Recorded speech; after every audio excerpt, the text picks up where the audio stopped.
buenas tardes con todos. Bienvenidos a Camino a la Vía Lima, en el marco de la Segunda Bienal Internacional de Arquitectura y Urbanismo de Lima y Callao, Vía Lima 2023. Los invito a todos a estar atentos y a participar de las actividades que se realizarán del 7 al 13 de octubre y como sede principal el Centro Histórico de Lima y como tema central Lima, cómo recomponer una ciudad. Hoy continuamos con las conferencias Camino a la Vía Lima, que reúne a oficinas latinoamericanas de arquitectura y urbanismo, quienes junto con arquitectos, urbanistas, estudiantes y jóvenes arquitectos realizarán propuestas para la ciudad de Lima y Callao. Un agradecimiento muy grande a todos nuestros auspiciadores como Celima, Casinelli, Trébol y la Asociación de Empresas Inmobiliarias del Perú, ASI, y a todas las instituciones que apoyan en este magno evento. A nombre del arquitecto Jorge Ruiz de Somocurcio, presidente de la Vía Lima y decano CAP Regional Lima, y de la arquitecta Liliana Collado, comisaria de la Vía Lima y directora regional de Economía y Finanzas, damos por aperturado el inicio de las ponencias Camino a la Vía Lima con el tema de hoy, Costa Verde como un común urbano. Y como invitados tenemos a los arquitectos Diana Herrera de Colombia y el arquitecto Jorge Chenlo de Perú, a quienes agradecemos su presencia el día de hoy. Bueno, iniciamos con este espacio presentando ya a la arquitecta Diana Herrera. Ella es arquitecta colombiana de la Pontificia Universidad Javeriana de Bogotá, con maestría en estudios urbanos regionales de la Universidad Nacional de Colombia en Medellín. Ha sido consultora en diseño y coordinación de proyectos de arquitectura y espacio público para el municipio de Medellín, además de algunas oficinas de arquitectos independientes. Ella fue arquitecta de proyectos especiales en la Secretaría de Infraestructura Física de la Gobernación de Antioquia en el 2012 al 2013, y su trabajo fue reconocido con el Premio Nacional de Arquitectura Fernando Martínez Sanabria por la Sociedad Colombiana de Arquitectos en el 2014. También tiene el Premio Nacional de Arquitectura en el mismo año, y también la primera mención internacional en la Bienal Panamericana de Quito en el 2014, aparte de un premio en la 10ª Bienal Iberoamericana de Arquitectura y Urbanismo en el 2016, por el Parque Educativo de Vigía del Fuerte. Ella es candidata a doctora en la Escuela de Arquitectura y Urbanismo de la Universidad Nacional de Colombia en Bogotá y es consultora de arquitectura y urbanismo y directora de proyectos y consultora analítica y visualización de datos. Estamos muy agradecidos, arquitecta, por brindarnos esta ponencia el día de hoy, así que le dejo el espacio. Adelante, muchas gracias. Bueno, gracias a ustedes, gracias por la invitación. Esta es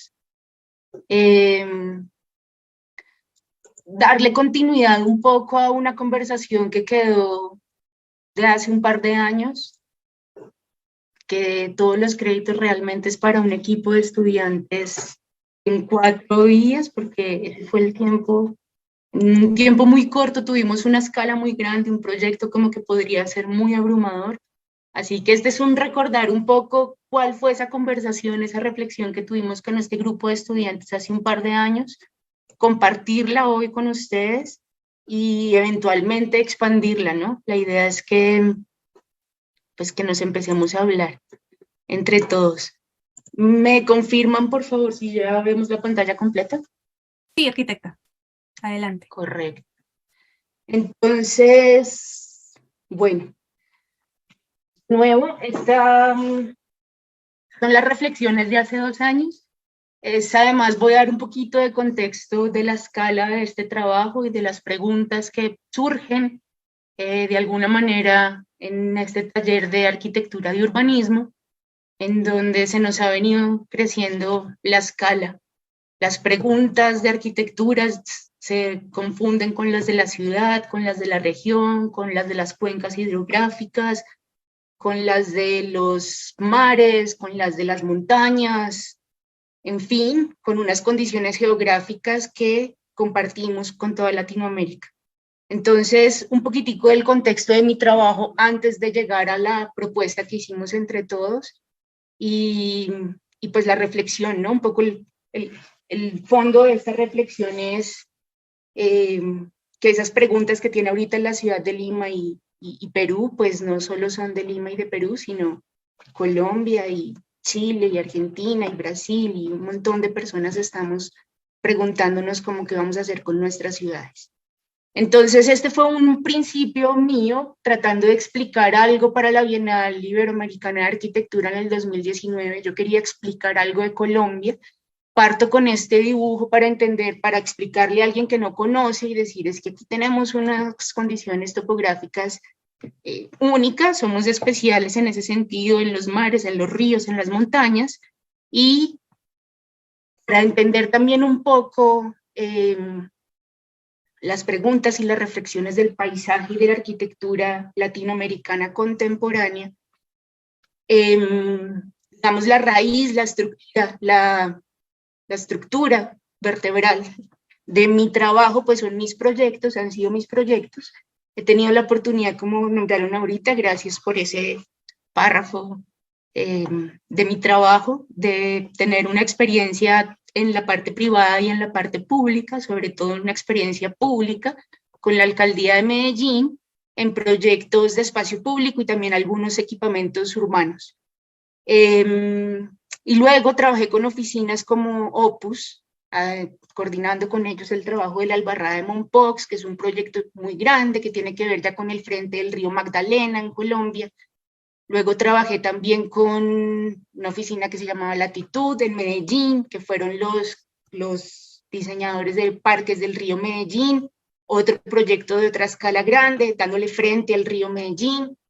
Este proyecto de Vigía del Fuerte, que este parque educativo que digamos parte de mi vida profesional en dos, antes y después de este proyecto, que sigue abriendo muchísimas puertas, sobre el río Atrato, otro frente de río en Colombia, y luego tenemos, bueno, aquí hay algo del Parque de Río Bogotá, que desafortunadamente por pandemia quedó parado, algunas reflexiones con otras bienales sobre ejercicios puntuales, siempre como ahí empezando a entretejer el tema del agua en todas estas conversaciones, y pongo aquí un poco, no sé si ingenuamente, este workshop que se hizo en Lima hace 2 años con la Costa Verde, esta costa para Lima, ¿no? Que aquí es el inicio de esta conversación. Acompañado de mi experiencia de proyectos, pues he tenido otra línea de investigación, tengo una maestría en estudios urbanos, actualmente estoy haciendo un doctorado, soy candidata a doctora, estoy haciendo un trabajo sobre el paisaje en América Latina y en Colombia, y el ejercicio de la curaduría de la Bienal Iberoamericana, pues también de alguna forma fue un proceso de investigar y de decir, me voy a ir como por este lado, aunque la escala se me iba ampliando. Acompañada de esa investigación ha sido un proceso como de docencia, que es importante siempre compartir lo que sucede en esta Bienal, el trabajo mismo del workshop hecho por los pelados, porque fueron ellos prácticamente, pues porque yo estudio y trabajo y eran solo 4 días, o sea, para mí fue como un acto de magia lo que ellos lograron hacer. Y ya bueno, digo Vigía el Fuerte antes y después, porque luego entonces hay publicaciones y hay conferencias y hay invitaciones que la idea es que vamos trabajando como entre todos, aclarando un poco el panorama, ¿no? Este puntico rojo es hoy, es esta conversación que estamos teniendo hoy, y bueno, esta conversación ya no es de un frente de río, es de un frente de mar, es del mar Pacífico. Todo un sistema, ecosistema, un paisaje que es diferente. Estos son los chicos de los que vengo hablando. Aquí están Diego y Lucía, que son como las manos derechas, digo yo, esto sin ellos hubiera sido prácticamente imposible. Unas monitoras también que coordinaron todo el trabajo, Isela y Angélica, y estos son como 18, 17 o 18 personas que trabajaron muy duro durante esa semana. Así que chicos, esto es por ustedes, este trabajo es de ustedes. Hoy en día el trabajo tiene que ser colaborativo o no será. Esta es la forma en la que yo creo que se tejen las redes más fuertes, ¿no? Porque aquí no hay dinero de por medio, solo la creencia, ¿no? Creer en lo que cada uno hace y hacerlo con muchísimo gusto y como con una preocupación sincera de cada uno de ellos, y pues yo la comparto, tengo aquí yo la bandera, pero somos un montón de personas preguntándonos como dónde vamos a vivir y de qué vamos a comer y dónde va a estar el agua que vamos a tomar, en fin. Arranco con esta sección porque aunque el nombre era la Costa Verde como un común urbano, la primera reflexión que hacíamos es que, claro, es urbano, llega aquí a urbano, este puntico rojo es esta ciudad de Lima, esa área de estudio, esa pregunta en sección, un poco con el contexto de donde estamos hablando. Esa agua no sale de la llave, esa agua viene de arriba, viene de las montañas, viene de la parte alta, y hay todo un ciclo del agua, en agua limpia, agua sucia, agua que se puede recolectar, agua que se puede reutilizar, en fin, y de allí parte la reflexión, ¿no? De esta escala un poco continental, porque los Andes finalmente es algo que tenemos en común varios de los países suramericanos, y este es el inicio de la reflexión. De hecho, yo me atreví a poner el nombre que algunos no estaban muy de acuerdo, perdón, a los que no estuvieron de acuerdo, yo quise poner el agua como un común humano, más que urbano, es algo que tenemos la humanidad en común. Claro, llega aquí a la ciudad de Lima, pero viene de todo un sistema hídrico que es de una escala continental.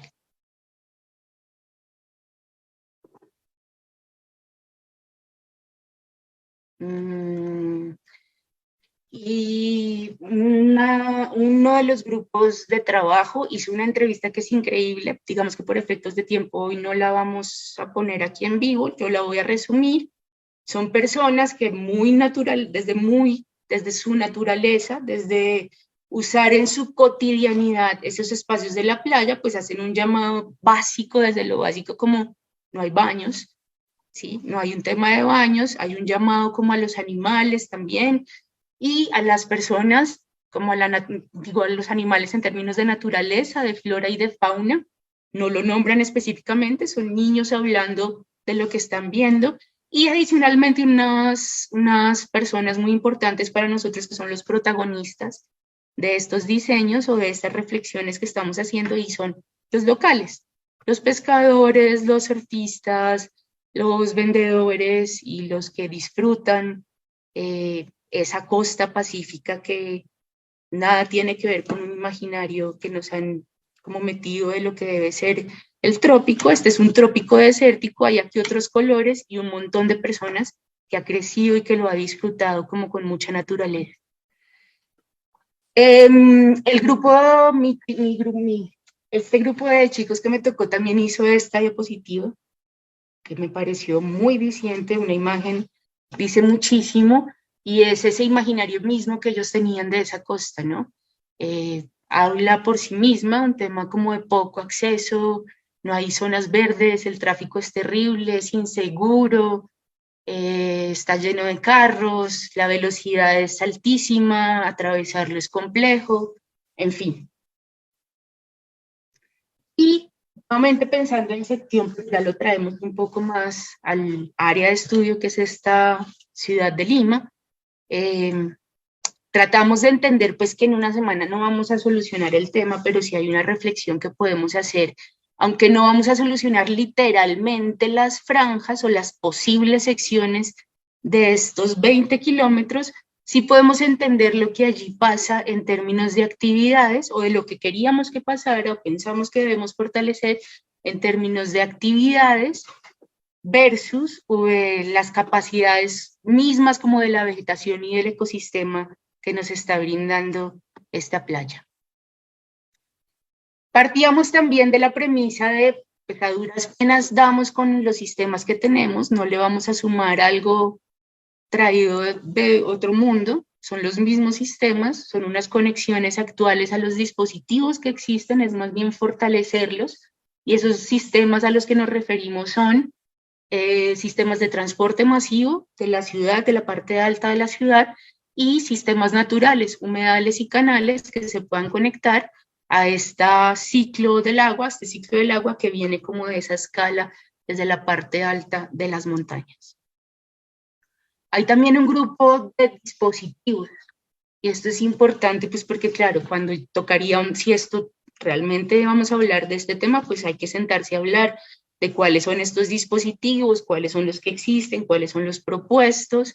Hay una mezcla de ellos, hay escalas de ellos también, hay unos que, dicho a grandes rasgos, hay unos muy costosos, unos muy económicos, todos son igual de importantes y habría que entender como un ciclo completo de este tipo de dispositivos que van del mar, desde la parte baja al mar, a lo lejos, unos generadores eólicos, ya llegando a la costa espigones o esos bordes de playa, acercándose en el espacio público, pues en diferentes lugares debe haber bebederos de agua, debe haber baños públicos, charcos, decimos charcos, como esos posibles lugares de esos baños, los humedales, los árboles de costa desértica, en fin, hasta llegar a las grandes concentraciones urbanas.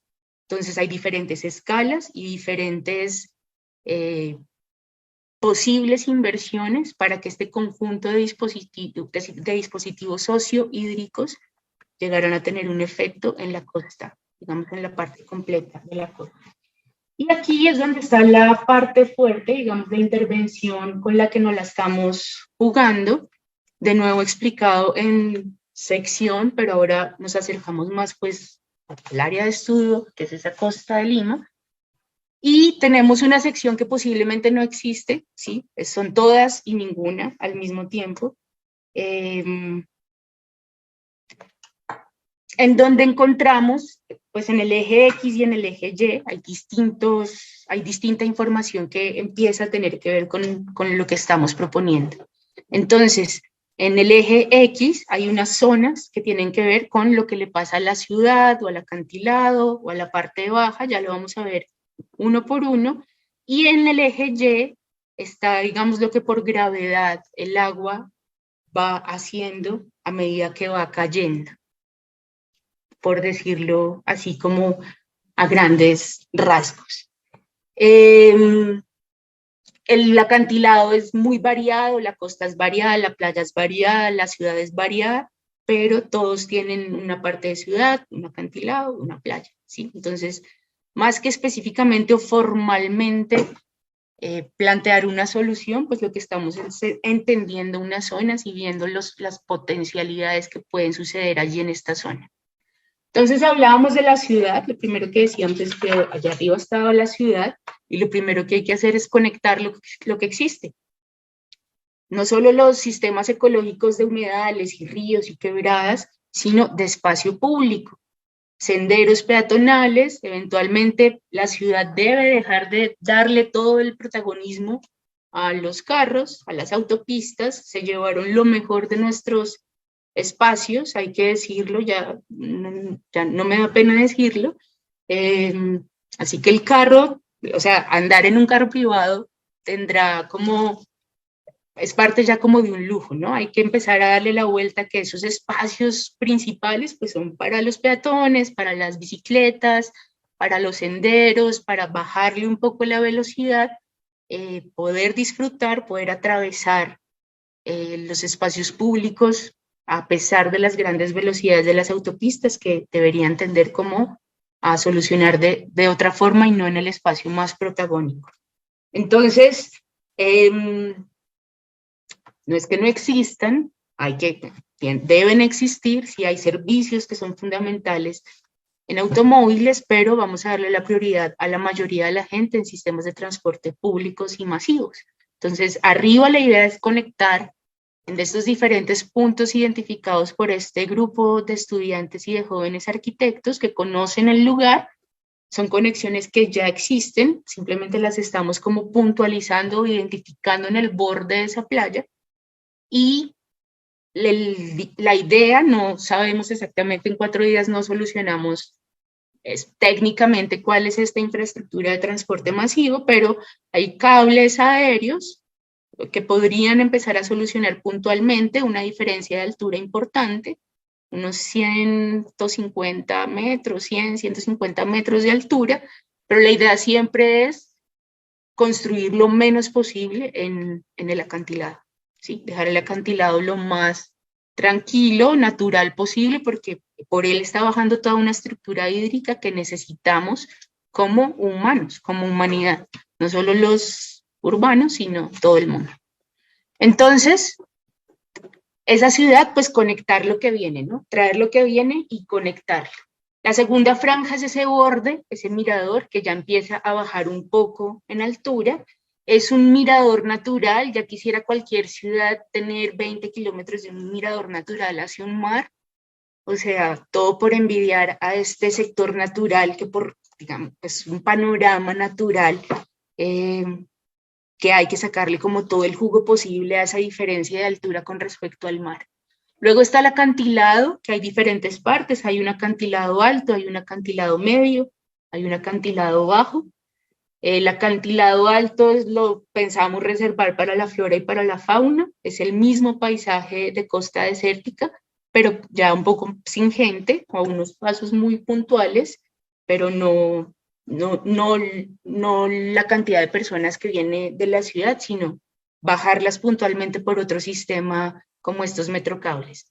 En el acantilado medio pensamos que estas formas de tierra permiten al agua encontrar unos puntos donde se puedan concentrar y puedan formar reservorios antes de que bajen y toquen el mar. En la parte baja de este acantilado se podrían crear, esto ya pues entraría aquí el grupo local de paisajistas y gente que sabrá, pero estoy segura por unas exposiciones que vimos hace 2 años, que se podrían crear unas huertas con unas especies de plantas que son alimenticias y medicinales en esas salidas naturales de esos chorros, ¿no? De ahí hay chorrillos y como un montón de puntos por donde la idea es enriquecer esos chorros, esos chorrillos que caen por la parte baja del acantilado y poder dotar de agua algunas posibles huertas en esta parte baja, como antes de donde hoy toca la autopista. Luego vendría pues la autopista, nada más y nada menos que esta autopista, que esto no va a suceder de la noche a la mañana, esto tiene que ser un cambio en el tiempo, pero eventualmente pues esta autopista podría ser más verde, más lenta, habrá prioridad para emergencias y este tema, pero la idea es aprovechar que ya tienen como esa superficie ahí para dotarla de metros o sistemas eléctricos y ciclorrutas y paseos peatonales, eventualmente escenarios urbanos de fiestas y carnavales y no sé, cabría muchísima gente en un eventual evento en la parte baja de lo que hoy se llama la autopista.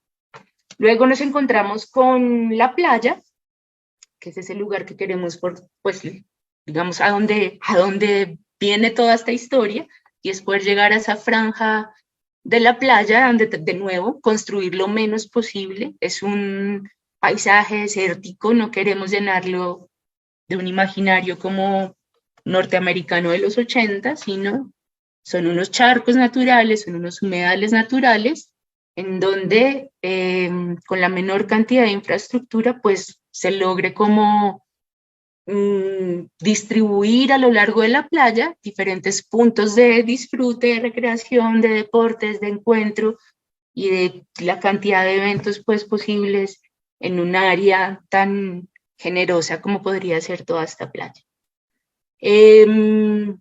Respetar las zonas de los pescadores, de los trabajadores locales, preservar las zonas de playa, entendiendo que es una transformación constante en el tiempo, entonces más bien es como dejar que esa transformación tenga allí su espacio y no llenarlo de unas infraestructuras de concreto que ya hemos visto que deteriora, hay un proceso de sedimentación que deteriora el borde del mar. Y ya para terminar o ir terminando, digamos que en esta sección hablamos de las franjas posibles y ahora a partir de imágenes vamos a resaltar estos 4 procesos, estos 4 momentos, perdón, del agua que tienen que ver también como con la misma gravedad, ¿no? Primer momento es esta captación. Por aquí estamos recogiendo el agua que viene de las ciudades. La vamos a captar y, perdón un segundo,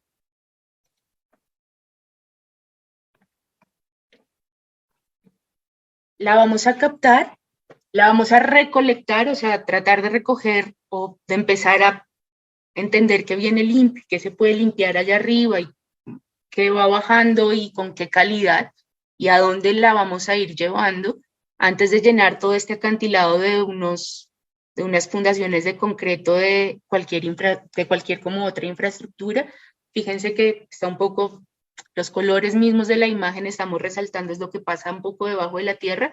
No es que no nos interesara lo que pasara arriba, obviamente, o sea, pero para que pase algo arriba, pues tenemos como que dejar que la vida del agua pasara por debajo.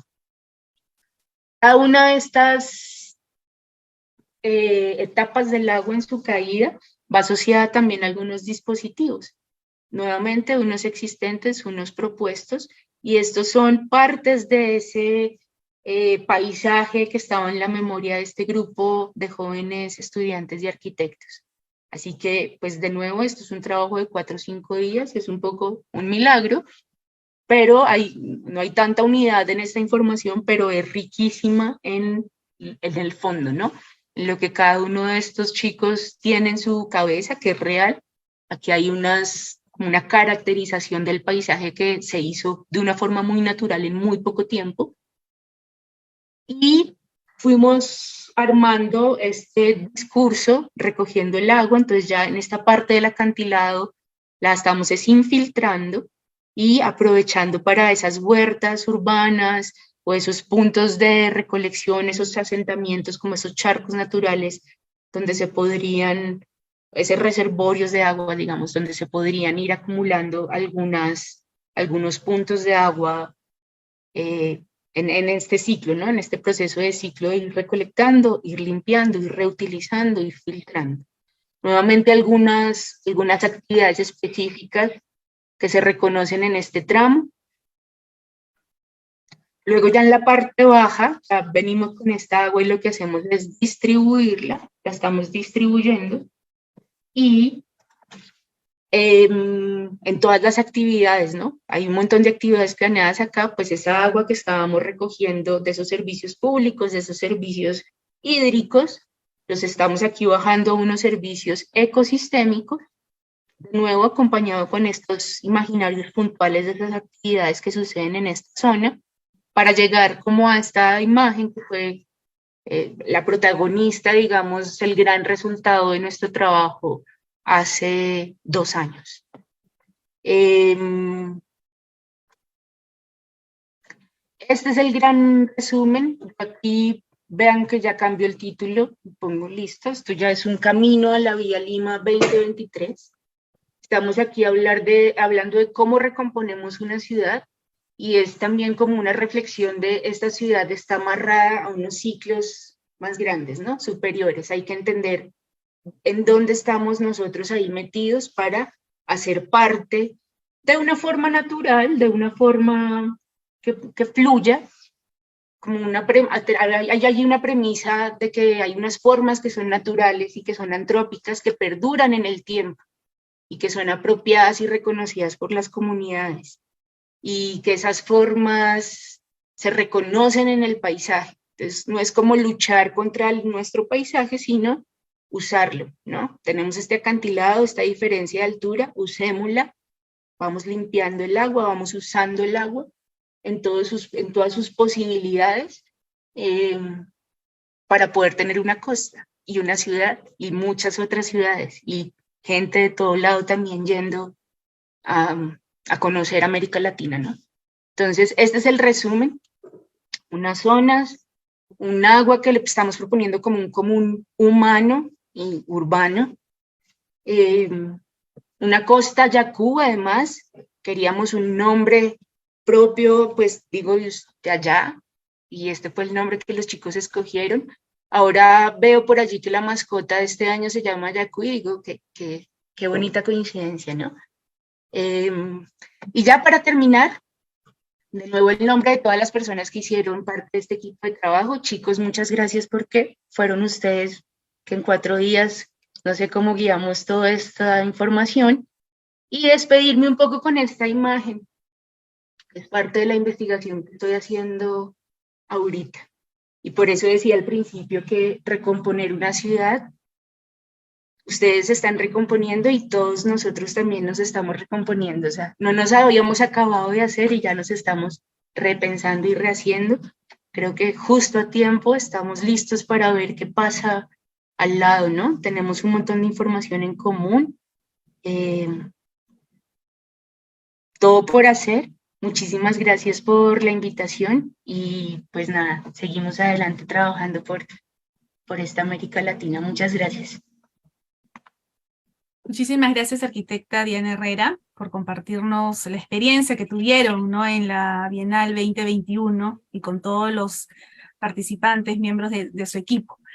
Así que agradecemos su ponencia y bueno, vamos a continuar con la siguiente intervención del arquitecto Jorge Chen. El arquitecto Jorge Chen forma parte de Chen Franco Arquitectos, ¿no?, fundado en Lima, Perú, el 2012. Ambos son arquitectos de la Universidad Peruana de Ciencias Aplicadas, UPC.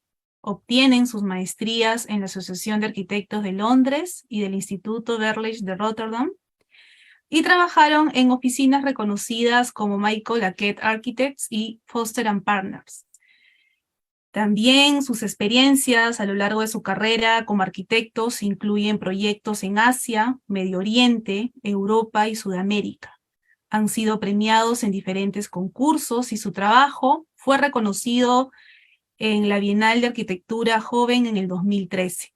En el 2014 ganan el concurso nacional para el diseño de la nueva sede para el Archivo General de la Nación, y en el 2018 obtienen el premio 40 Under 40 Architecture and Design Award, y han sido docentes en la Universidad Peruana de Ciencias Aplicadas, y son miembros de la Asociación de Estudios de Arquitectura, la EA. Así que, arquitecto Jorge Chen, bienvenido nuevamente. Muchísimas gracias por participar el día de hoy y ser parte de Camino a la Vía Lima. Así que lo dejo con su ponencia. Muchas gracias. Adelante. Hola, muchas gracias por la invitación. Voy a compartir pantalla. Eh, Nada, feliz de estar acá, de mostrarles un poco lo que hicimos en el taller pasado y también contarles un poco de lo que hacemos como oficina y cómo es que llegamos a participar en la Bienal pasada, ¿no? Como dijo, nosotros somos Chen Franco Arquitectos, yo soy Jorge Chen, mi socia y esposa es Lorena Franco. Nosotros somos arquitectos de la UPC y de ahí nos fuimos a Europa a estudiar, a hacer nuestras maestrías. Yo me fui a la AA y Lorena se fue a Berlage en Holanda. De ahí convalidamos nuestros títulos en el UCL y de ahí me fui a trabajar en una oficina que se llama Michael Hackett y ella se fue a trabajar en una oficina que se llama Foster & Partners. Ella convalida su título también en la Universidad de Westminster y en el 2012 regresamos a Lima, ¿no? Para nosotros siempre ha sido muy especial las experiencias que hemos tenido allá y cómo nos hemos formado, porque a pesar de no solamente ser socios, sino también esposos, tenemos pues maneras distintas de ver las cosas, y es donde se juntan estas dos conversaciones o estas dos corrientes que suele pasar algo que nos inspira, que es interesante y que hace que la oficina funcione, ¿no? Por ejemplo, la experiencia que ella tuvo una vez que hizo sus maestrías, que también era diferente a la mía, era en una oficina muy reconocida y muy grande, ¿no?, como es Foster, y que hacían proyectos que se reconocen en todo el mundo, ¿no?, que son muy conocidos. Ella trabajó en este proyecto del yate, por ejemplo, que además es el yate de Foster. Entonces, era una experiencia muy enriquecedora. Ella pudo estar, ¿no?, conversar con Foster, sus trabajos. Estos son cómo presentan las diferentes maquetas, los diferentes cortes, los planos, las diferentes opciones, y cómo él está ahí presente criticando, y es Lorena. Hacen distintos, o ya hacían, ya hace ya bastante tiempo también, estas maquetas al láser, estos recorridos virtuales, ¿no? Estos tipos de fabricación, porque la forma obviamente no era nada regular, y esta forma de investigar, de ver proyectos, era algo que ella veía día a día. ¿no? Y que finalmente no nos imaginábamos en ese momento iba a influir tanto en lo que somos como oficina, ¿no? Ella trabajó también en estaciones de trenes que tenían que hacer 7 estaciones de tren en distintas ciudades en un tiempo récord y por la premura, por la urgencia, tenían que proponer un sistema, una modulación, un sistema de construcción que les permitiera lograr las metas. Ese tipo de enfoque, de ver cómo se podría acelerar la arquitectura, de ver cómo se podría de alguna manera modular o parametrizar para que pueda acelerarse, era algo que también a nosotros nos fue formando y fue quedándose en nuestra forma de hacer las cosas, ¿no? La oficina, todo el mundo la conoce, hay departamentos de especificaciones, departamentos de maquetas, departamentos de materiales, etcétera, que hace que la oficina pueda lograr este tipo de proyectos, ¿no? Por otro lado estaba mi oficina, ¿no?, en la que yo trabajaba, que no era muy conocida y que más bien su fuerte era los proyectos de gran escala, pero proyectos comerciales con proyectos de vivienda, que generalmente ocurrían en las afueras de Londres o en el mismo Londres, y que pues consistían en proyectos de 500 viviendas, con supermercados, centros comerciales en los 2 primeros niveles, ¿no? En lugares como este es en Canada Water, en Londres, uno de los primeros proyectos en los que participé, y si bien es cierto, la forma no era compleja, lo que era complejo era la funcionalidad, y era algo que nosotros veíamos a fondo, ¿no? Mientras que teníamos un proyecto reducido, un equipo reducido para ver un proyecto de esta magnitud, en el lado opuesto estaba Lorena con un equipo de 20 personas haciendo un proyecto con departamentos que la apoyaban. Nosotros teníamos que ver cómo funcionaba, cómo lográbamos que esto funcione, dejando un poco de lado esta curiosidad, ¿no?, en cuanto al diseño, ¿no? Porque lo que teníamos que cerciorarnos era para que funcione el flujo, ¿no?, blanco, el flujo negro, el comercio, el servicio, ¿no?, que también se tiene que resolver en todos los proyectos, pero acá el enfoque del cliente o la urgencia que ellos tenían era que eso se resuelva primero antes que cualquier aspecto estético que podría tener el proyecto. Y eso nos llevó a hacer distintos tipos de proyectos en el Reino Unido, desde oficinas hasta proyectos de usos mixtos con piscinas, supermercados con vivienda, etcétera, primer supermercado sostenible.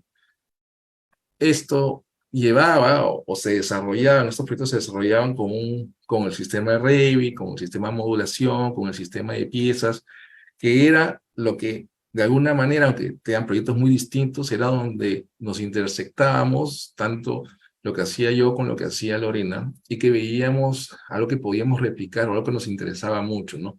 El diseño modular, que el diseño sea flexible, que se pueda replicar, que se pueda estandarizar, que pueda ser paramétrico, que lo puedas controlar, ¿no? Y esto era lo que a nosotros sí nos interesaba y que teníamos en común, y que si bien es cierto, yo lo veía desde otro punto de vista, quizás un punto más comercial, y ya lo veía un punto más, no sé, de proyectos icónicos, ahí también había un punto común que nos interesaba y que poco a poco lo fuimos implementando en los proyectos que hacíamos, y que nos llevó a la oficina de hoy día, y que resultó de ahí en lo que hicimos en la Bienal, ¿no? Eso que hicimos en Londres, los proyectos comerciales le interesaba a los clientes acá en Perú, y es así como venimos acá y terminamos haciendo distintos proyectos comerciales que nos permitían no solamente mantener la oficina, sino que también ver otro tipo de proyectos comerciales que nos permitían llegar a clientes que no necesariamente eran comerciales, que también tenían un nivel de complejidad, pero que veían tu forma de trabajar y te decían pues que también podías ver su casa, ¿no? También un proyecto de vivienda, y uno planifica las cosas, pero sin querer va llegando a estos diferentes sectores, ¿no? Que siempre sea lo que sea una tienda comercial o un edificio de vivienda, para nosotros ha sido siempre enriquecedor e interesante hacerlo, independiente del sector que sea. Y esto lo complementamos además con lo que son los concursos, ¿no? Algo que aprendíamos en la oficina, que yo, no, por ejemplo, no lo tenía tanto en la oficina de Londres, era el tema de los concursos. Eso es algo que en oficinas como Foster & Partners se suelen hacer un montón. Nosotros no lo hacíamos tanto. Entonces, en paralelo, cuando nosotros terminábamos de trabajar, hacíamos concursos. Era bien difícil porque trabajábamos en una oficina, encima en Foster tenías que trabajar largas horas. No contábamos con una oficina que nos apoyara, entonces era difícil lograr un buen resultado.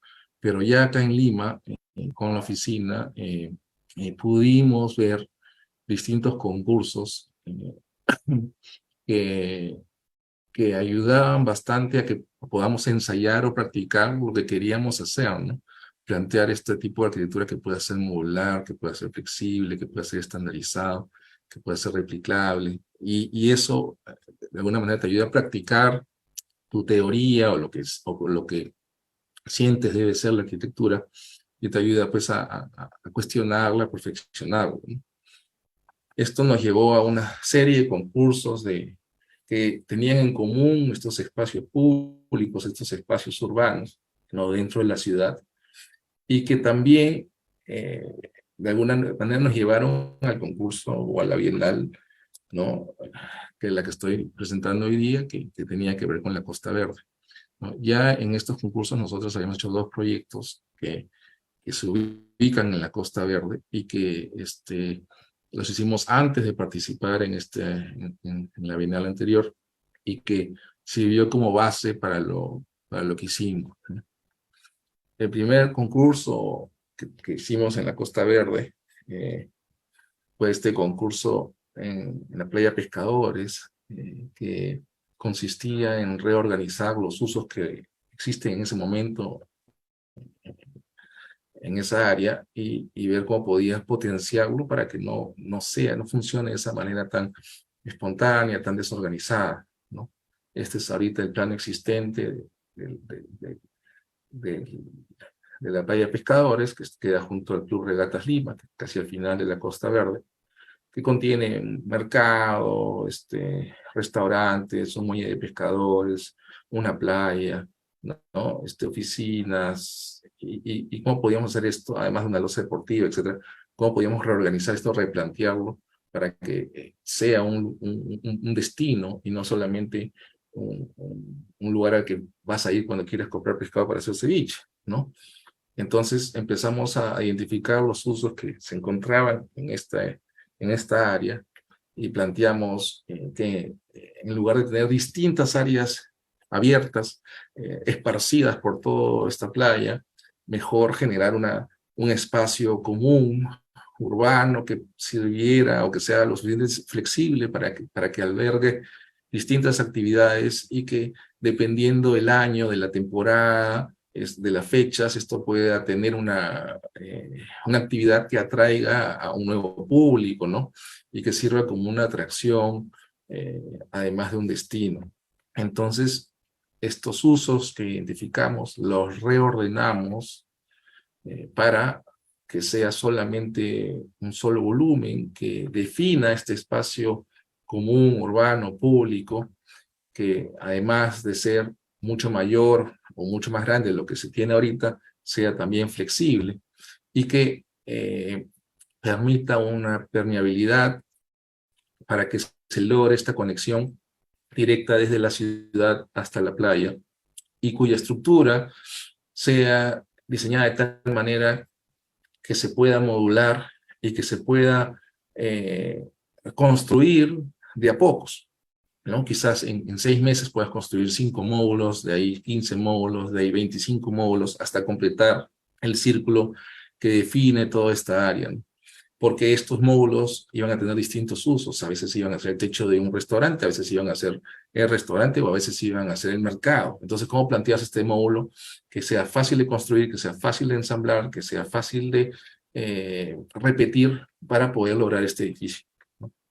Y así como planteamos este tipo de edificio curvo, circular, que está basado en este módulo, que puede tener distintos usos, como un restaurante o una unidad de mercado, y que además se complemente el espacio público, el espacio urbano, que sería esta playa, ¿no?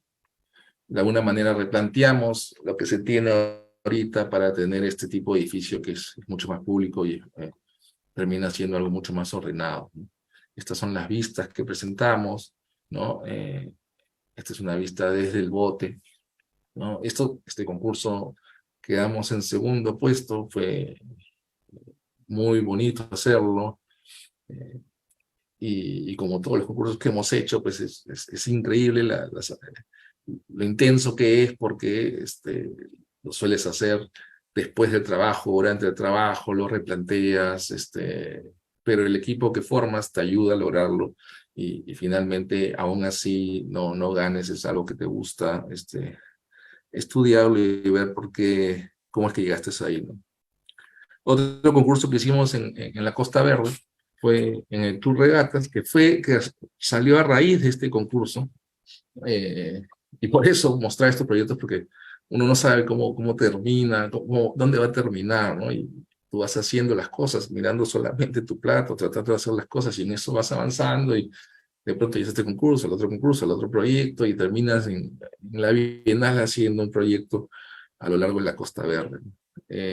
Este concurso se hizo en el Club Regatas, y consistía en hacer algo en el nivel superior de este edificio existente que alberga unos restaurantes abajo. Arriba no se tenía nada, y la idea era cómo podíamos hacer o plantear algo que contemple o mantenga el restaurante que existe ahorita, y que además tenga un nuevo bar, se trataba de hacer un sports bar encima de ese restaurante, ¿no? Entonces, ¿cómo podías plantear un edificio que no se note separado, sino se note como un solo edificio, pero que albergue estos diferentes usos? Entonces planteamos esta piel, que también, ¿no?, nos permitía modular la pieza, y más bien controlar la piel para que cuando se necesite, la piel se abra y permita el ingreso al uso que se encuentra, o el programa que se encuentra en el primer nivel, y cuando no se necesita, la piel baja para darle sombra o darle privacidad al programa que está dentro del edificio, ¿no? Entonces, la idea era cómo mantener estos dos programas, evitar que se tengan columnas para que el espacio sea lo más flexible posible, y al mismo tiempo plantear una piel que integre los dos proyectos, que responda a las diferentes condiciones que se tengan, ¿no? Como las alturas, la privacidad hacia el estacionamiento, el sol hacia el oeste o hacia el sur, que la piel, en lugar de que sea vertical, sea horizontal para que puedas ver hacia la playa.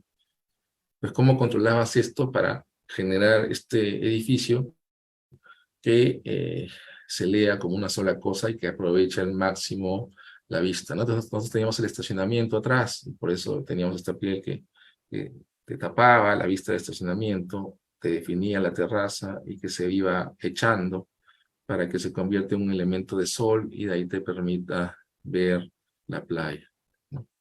Entonces empezamos a hacer el despiece de cada, ¿no?, para poder lograr la construcción de esta piel, ¿no? Y ahí es cuando de alguna manera aplicas lo que venías haciendo en las oficinas, ¿no? Que trabajabas, Lorena hacía esto, creo que día a día, ¿no?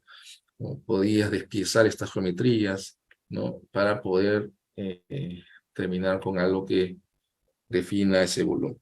Y así llegamos a este proyecto que nos ofrecieron participar, ¿no? Que era la creación de estos nuevos imaginarios para la Costa Verde. Y a nosotros nos pareció interesante. También habíamos hecho algo, habíamos participado en algo que se llamaba Cartas al Alcalde, donde se trataba de escribirle al futuro alcalde de Lima, ¿no? Y proponerle o darle algo que le pueda ayudar para ver Lima de otra manera, o encontrar soluciones Nosotros habíamos dicho que tenía que tener mucho cuidado con esas cartas, porque podía haber gente como alguien que le muestre esta imagen y le diga que puedes hacer Nueva York en Lima, y que solamente necesitaba que le dé el proyecto, que a cambio él le daba una parte y lograba el proyecto, ¿no? Entonces, nuestra carta era como una estafa, ¿no? Veíamos que casi todas las obras públicas terminan siendo embarradas por todos los malos manejos de los funcionarios, y hartos de esa situación, habiendo participado en proyectos públicos, ¿no? A veces, me acuerdo de haber estado en Medellín, ver la ciudad, ver a Colombia de Diana, es espectacular la obra pública que tienen allá, y acá es súper complicado hacer algo. Entonces, la carta tenía esa perspectiva, ¿no? Que le decía, mira, alcalde, yo te puedo hacer Nueva York acá en Lima, a cambio de que me des no sé qué, y yo te doy no sé qué, ¿no? Esa era la carta, así lo planteamos. Y de ahí llegó esto de acá también, que era hacer la Bienal de la Costa Rica, y nos pareció interesante comenzar con esta imagen que habíamos hecho para esa carta, porque es algo que tenemos que tener también muy en cuenta, ¿no? Todos quieren ofrecerte el paraíso en la Costa Verde, y es un tema muy complejo, ¿no? Desde el punto de vista del arquitecto romántico, soñador, sí se te pueden presentar muchas soluciones. Desde el punto de vista de padre de familia, por ejemplo, como somos nosotros, queremos que sea una autopista, porque el colegio de mis hijos está en Chorrillos y nosotros estamos en Barranco y necesitamos la Costa Verde que sea una autopista y que siempre esté libre, ¿no? Mientras que alguien te puede decir, no, la autopista es lo que menos necesitamos, el carro está arruinando todo. Y sí, pues está arruinando todo, pero también, pues, ahorita a corto plazo queremos ir por ahí, ¿no? Entonces, es un tema muy polémico porque hay muchas aristas, ¿no? Y depende desde qué punto lo veas, ¿no? Y por eso nos pareció conveniente esta imagen, porque todo el mundo te va a querer ofrecer algo, pero no necesariamente vaya a funcionar, ¿no? Y entonces, convocamos a distintas personas que nos pudieran para armar el equipo, y fue lo mejor de todo, ¿no? Participaron alumnos o exalumnos, personas que habían trabajado en la oficina, personas que después de esta bienal trabajaron en la oficina, ¿no? Y gracias a ellos se logró, porque, como dice Diana, fueron 5 días bien intensos, que nos amanecimos y que finalmente pocos lo ven, ¿no? Pero como arquitecto, pues siempre está este bicho de querer hacer las cosas, y ya finalmente puede ser que nadie le haga caso, pero lo sigues haciendo, ¿no? Y una de las cosas que hicimos las primeras cosas que hicimos fue pasear por la Costa Verde, ¿no? Desde San Miguel, desde el Callao, hasta Chorrillos, hasta la Herradura, y es innegable, pues, lo atractivo que puede ser, y cómo podemos tener una ciudad tan especial que no la podemos aprovechar, ¿no? Eh, Muchos utilizan Larcomar. Nosotros hemos hecho algunos proyectos en Larcomar y es realmente un súper lugar, porque no importa lo que hagas, tienes el mar al costado. Entonces, eso ya lo hace súper atractivo. No poder aprovechar eso, o no poder aprovecharlo bien teniendo tantos kilómetros de Costa Verde, es algo que a nosotros nos, nos causaba bastante curiosidad, porque hay veces que sí, pues no, no hay una conexión visual, o no hay programática con la Costa Verde. Podemos tener este parque que no tiene usos en el perímetro o a lo largo del borde, pero sí tiene un parque y sí puede funcionar como un mirador, pero eso también responde a que el distrito en el que está lo puede mantener de esa manera, ¿no? Porque si te vas un poco más allá, no es para nada atractivo la Costa Verde, ¿no? Y además se presentan situaciones que no son difíciles de entender por cómo es que se llegó a eso. Estas escaleras que yo solo verlas, ¿no? Al menos que quiera morirme, lo subiría o lo bajaría, ¿no? Pero no entiendo que eso es una forma de acceso y tenemos que tener estas cosas, pero también hay situaciones en las que termina siendo un monumento a algo mal hecho, ¿no? Porque no solamente tenemos estas estructuras súper agresivas, súper toscas, sino que llegan a corredores bien chiquitos, una escalera de 3 metros que lleva un espacio de 2 metros, ¿no? Y es cierto, falta área de esparcimiento, falta conexiones, hay muchas cosas que suceden, es demasiado larga la Costa Verde, pero cuando ves rampas de 60 metros, también te desanimas un poco, porque dices, no, por más que lo quieras hacer bien, y se quejan de que no hay plata para hacerlo, si hay plata para hacer una rampa de 60 metros, entonces, ¿cómo puedes reorganizar esto para que funcione mejor, ¿no? Y es cuando recorres esto que te das cuenta de todas las oportunidades que pueden haber. Y claro, es innegable que el acceso tiene que mejorar, pero también cómo se hace, ¿no? Cómo se utiliza el recorrido. A veces no hay espacio, a veces la Costa Verde, sobre todo por el lado de Callao, te permite hacer pases bien anchos, caminos bien anchos, pero a veces no lo hay, como en esta parte, y tienes que hacerlo encima de lo que vendría a ser la playa, ¿no? Pero al hacerlo encima, te tapa la vista y se convierte en un obstáculo, se oxida. Si te equivocas y quieres cruzar, tienes que regresar todo lo que has caminado. Es todo un problema. ¿Y cómo puedes hacer para lograr eso mejor, ¿no? Para lo rentable no se convierta, creo que en lo que menos queremos, ¿no? Que es este muro que no te deja ver, ¿no? Pero claramente hay una falta de espacio en esta área, ¿no? Y claro, a veces no, se hacen las cosas no porque nosotros hayamos planteado algo, sino porque alguien lo quiso hacer, independientemente si se hizo bien o mal, el resultado ya está hecho y tú te preguntas cómo se hizo, ¿no? ¿Por qué se hizo? Entonces fue interesante hacer este taller con tantas personas involucradas, porque no solamente pudimos intercambiar ideas, sino que tuvimos buenas horas cuestionándonos cómo es que hemos podido llegar a esto. Creo que él era el único feliz ahí, pero bueno. Acá, entonces, cuando vino la pandemia, justo estábamos en pandemia, la Costa Verde tomó otro tipo de vida. Se prohibieron los carros y estas rampas gigantescas vehiculares se convirtieron en rampas para bicicletas y todo se transformó en un lugar divertido, ameno, cómodo, ¿no? De interacción, como una gran avenida pública, ¿no? Una avenida tipo plaza, es una cosa eh, que no pasaba, que nunca pasó porque no hubo lo de la pandemia. Entonces, ver esto fue lo que nos inspiró en transformar o darle este enfoque a- al tema de nuestra propuesta, que fue el link, ¿no? Que fue de una, enlazar o conectar mejor la Costa Verde. Entonces, las personas que participaron hicieron diferentes bosquejos, ¿no?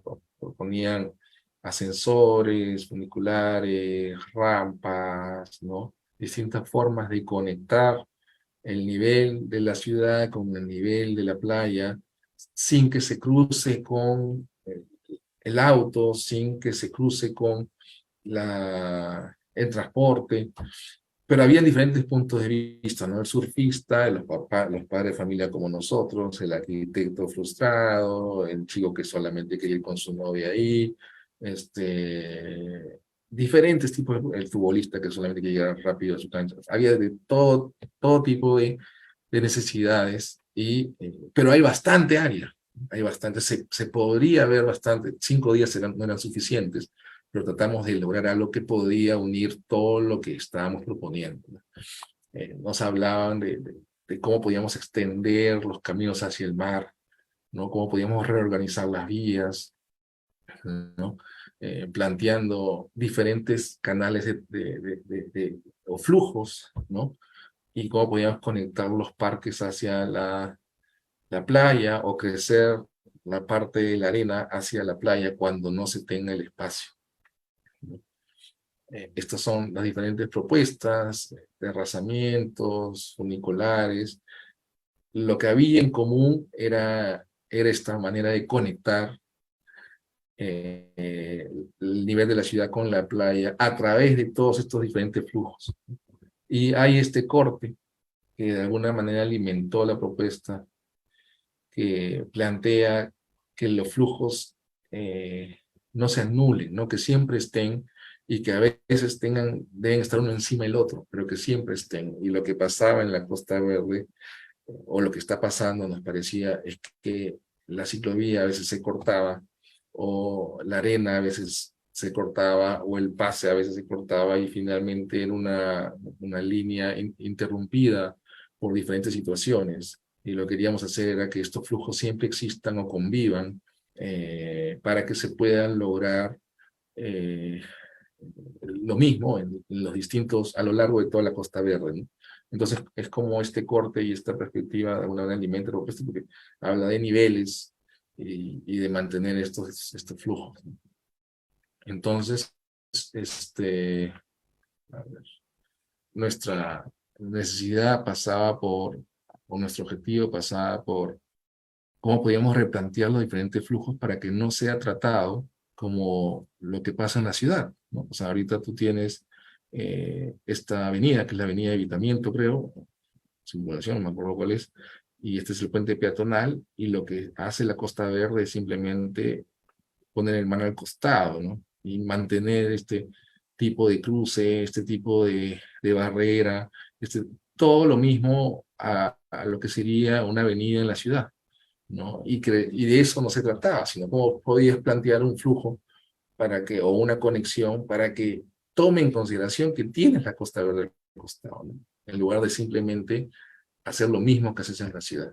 Igual, este parque que está metido en el tejido urbano, no se trataba pues de simplemente reubicarlo a la Costa Verde y ya, ¿no? Sino que cómo este parque podía meterse o al agua o cómo podía considerar las diferentes conexiones que pasan no solamente en el mismo plano, sino verticalmente.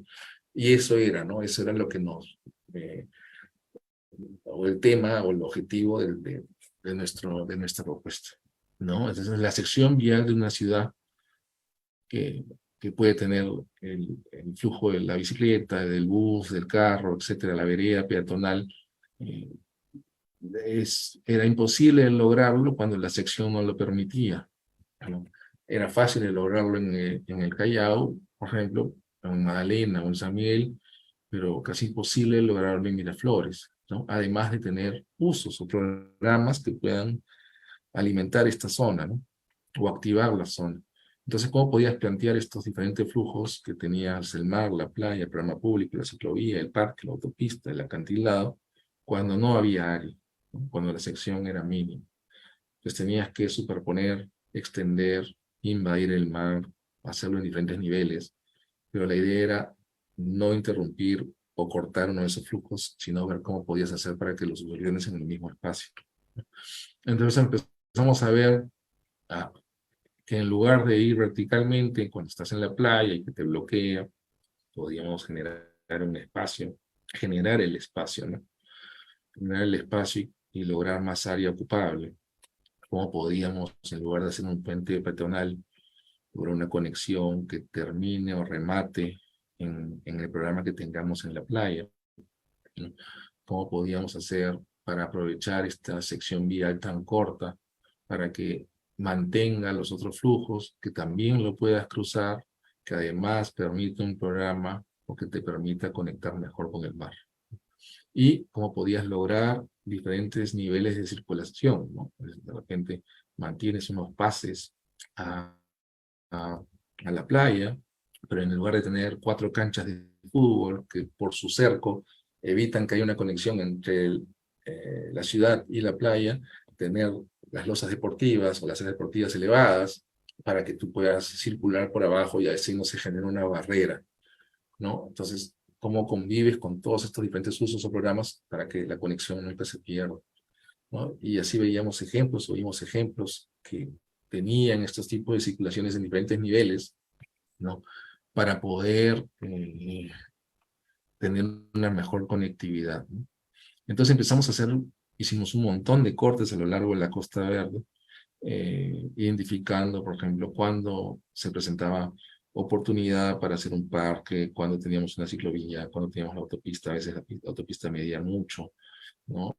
Y empezamos a codificar cada elemento de la Costa Verde en diferentes sectores o en diferentes secciones de la Costa Verde. Acá, por ejemplo, este es, no sé, San Miguel, y se va moviendo, Magdalena, ¿no? Acá los colores cambian porque su disposición cambia, ¿no? Yendo por San Isidro, y acá se va cortando porque está entrando en Miraflores, y se van perdiendo cosas, ¿no? Algunos colores van desapareciendo, ¿no? Van desapareciendo los parques, por ejemplo. Y vas llegando quizás un poco más hasta la Herradura, ¿no? Donde aparecen otros programas, otras áreas que no se tenían antes. Entonces empezamos a explorar cada escenario y miramos esto de acá que nos parecía increíble, ¿no? Que no se aprovechase, no hubiera ningún uso. Seguro lo vas a ver en algún momento, pero verlo ahorita era deprimente, ¿no? Y sobre todo que estamos haciendo la Bienal. Entonces planteamos esta playa, estos programas que puedan haber, o estos caminos, o estos parques, y estas conexiones que se generan sin que se cruce o interrumpan una de las de los flujos vehiculares, ¿no? Entonces estas rampas no son estos elementos agresivos, sino eran paseos y tenían diferentes direcciones, diferentes conexiones, además de distintos programas que se podían hacer, ¿no? Y claro, quizás no era posible, pero parecía algo, ¿no? Mostrarlo así, no daba pena. Vamos a continuar la Costa Verde para que se viviera como los otros sectores de la misma. Y así empezamos también a movernos a lo largo, llegamos a Magdalena, donde estaban las losas deportivas que te generaban esta barrera o estos caminos sinuosos. Entonces ahí es donde empezamos a plantear niveles, diferentes niveles, para que en lugar de que tengamos esta malla que no nos deja cruzar, ¿no? Y llegar a la playa, y más bien la playa termina siendo este lugar abandonado, ¿cómo podíamos hacer para que esta rampa remate en la playa? El 0,0 se convierte en algo activo, en comercio, en actividades culturales, y que en un nivel más elevado se tenga lo que son los programas deportivos para que se logre esta conexión y no se pierda, ¿no? Todos estos flujos que ahorita ocurren, pero que están cortados o interrumpidos por los programas. Y llegando a San Isidro, igual teníamos muy poco espacio, teníamos muchas bajadas de carro, muchas conexiones, pero pocos pases peatonales, y pensamos que podíamos lograr unos corredores aéreos de bicicletas, de personas, que nos permitan no solamente contemplar el mar, pero ir o transitar toda esta zona sin afectar el vehículo. Entonces, ambos ocurren en el mismo espacio, pero no en el mismo nivel, y esto permite que convivan, ¿no? Entonces nos pareció que eso era lo que podíamos plantear y explorar en este taller, ¿no? Y ya llegando un poco más a Miraflores, acá también teníamos esto que era la barrera María, la muralla María, y pensamos que podíamos replantearlo, ¿no? Comiéndonos un poco el mar, generando o mejorando los muelles, identificando bien cada corredor, cada flujo, pero sin que se eliminen unos con el otro, ¿no? Y llegando a Chorrillos, acá ocurría también algo muy interesante, que era pues toda esta playa de agua dulce, pero desconectado de este parque que se tiene acá, que no es parque, pero se utiliza como parque, que no es piscina, pero se utiliza como piscina, que no es parque, pero se utiliza como parque. Entonces, ¿cómo hacías para que esto funcione como debería serlo, ¿no? En lugar de que esté separado así, tenga un letrero que no se debe usar así, pero se usa así. Entonces, era reubicar las zonas, ¿no? Reubicar los flujos, aprovechar los distintos niveles, pero integrar ese parque a lo que es la playa, mantener los programas y generar un destino urbano acá que tenga diferentes complementos o programas que ayuden a que sea mucho más entretenido, ¿no? Y que el carro esté de alguna manera hacia atrás o en otro nivel y no te divida estas dos zonas, ¿no?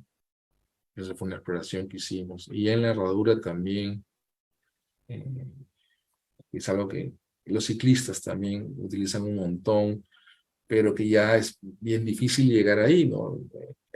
Yo, yo ya puedo considerarme más o menos viejo, pero tampoco soy tan viejo como a acordarme de lo que era la herradura.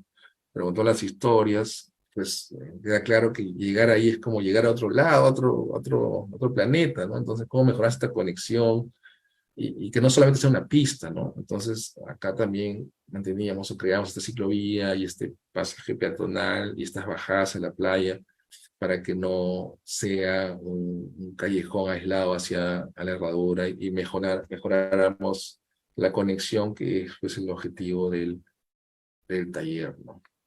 Y eso es todo. Termino con esta diapositiva donde presento a todos los que nos ayudaron, que sin ellos pues no hubiéramos podido lograr la presentación. Eso sería todo. Muchas gracias.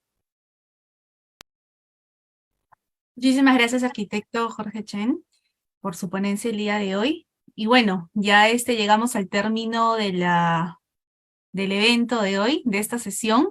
Así que agradecemos a nuestros invitados, nombro nuevamente a la arquitecta Diana Herrera de Colombia y el arquitecto Jorge Chen Lo de Perú. Y bueno, y a todos ustedes también, a los espectadores que nos acompañaron a lo largo de esta hora.